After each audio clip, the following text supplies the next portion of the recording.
Hey guys, so in this video, I just wanted to share with you a few quotes from one of my favorite books called Letting Go by David Hawkins. Yeah, it's 6 in the morning, and in the morning I like to read this type of books because it gives you perspective on your day before you get into the day. So I thought I was just going to read through just what I've highlighted in this book. I'm going to read a couples and give you, my reaction. But just one word on this book first. Um,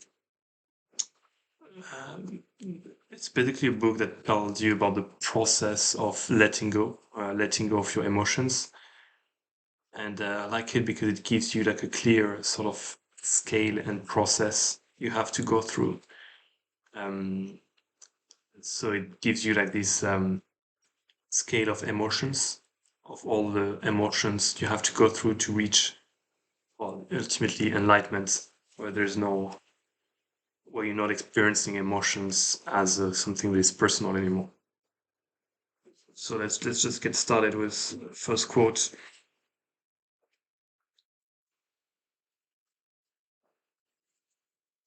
So first one is the major requirement for the journey is a willingness to let go of the attachment to your current experience of life.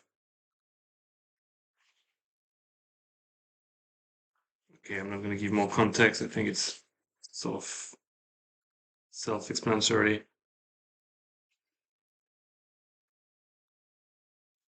So in this one, it talks about stress. There is much attention and publicity given to the subject of stress without a real understanding of its essential nature. It is said that we are more prone to stress than ever. But what is the essential cause of stress? So here it talks about how we all believe that stress comes from external source. For example, from our job, like we say we have a stressful job or it was a stressful situation.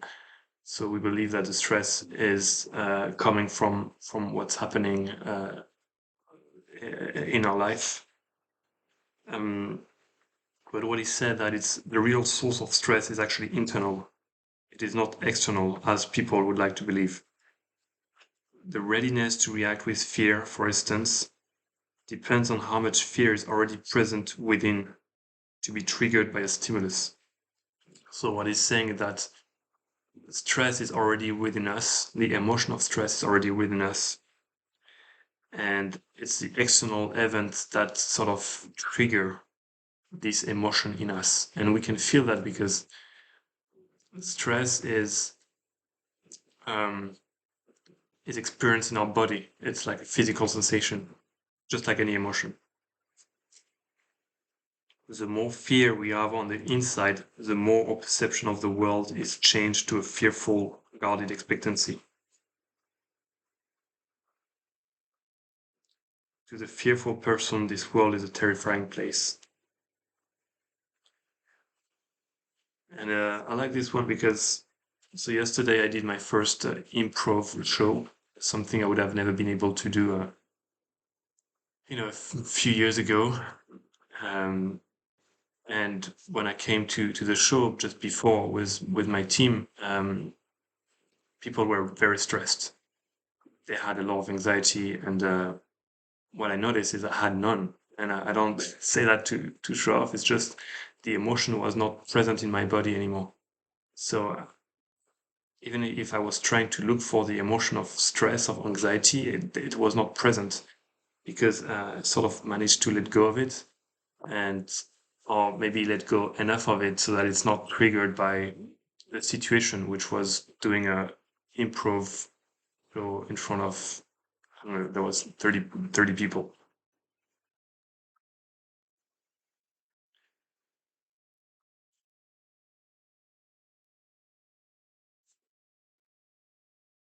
Everything in the universe emits a vibration. The higher the vibration, the more power it has. Emotions also, because they are energy, emit vibrations. These emotional vibrations impact the body's energy fields and reveal effects that can be seen, felt, and measured. Okay, so this is quite interesting. What it's telling us is talking about the essence of an emotion. Um, Before I got interested in this field of emotion and so on, all I could see is solid matter. But I never really questioned myself. What is an emotion? Is it real? Just like I never questioned what is a thought. Is it something that is real? Does it have an essence? And here, what they're telling us is that emotions are energy, just because everything is energy. And with the right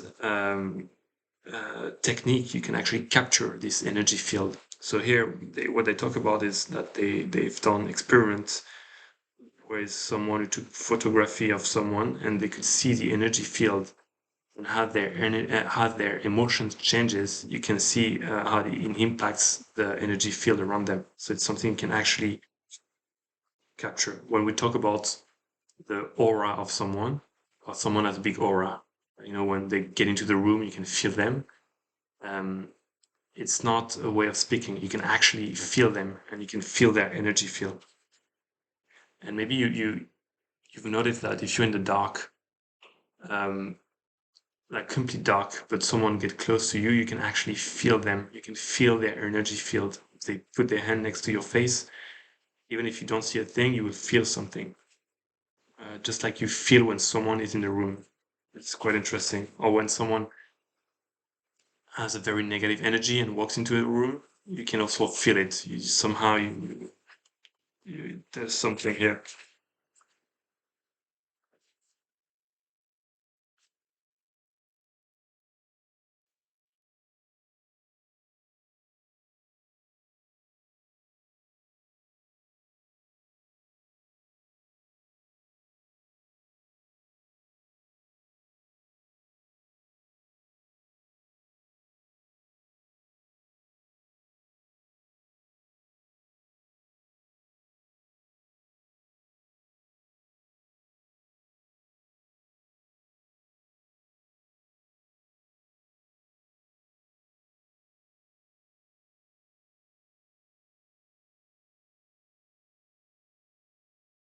Okay. So this one is about grief and mourning. The psychological basis of all grief and mourning is attachment. Attachment and dependence occur because we feel incomplete within ourselves. Therefore we seek objects, people, relationships, places, and concepts to fulfill inner needs. Because they are unconsciously utilized to fulfill an inner need, they come to be identified as mine. As more energy is poured into them, there is a transition from identifying with the external object as mine to being an actual extension of me. Loss of the object or person is experienced as a loss of our own self and an important part of our emotional economy. Loss is experienced as a diminution of the quality of ourselves, which the object or person represented. The more emotional energy invested in the object or person, the greater will be the feeling of loss and the greater the pain associated with the undoing of the bonds of dependence.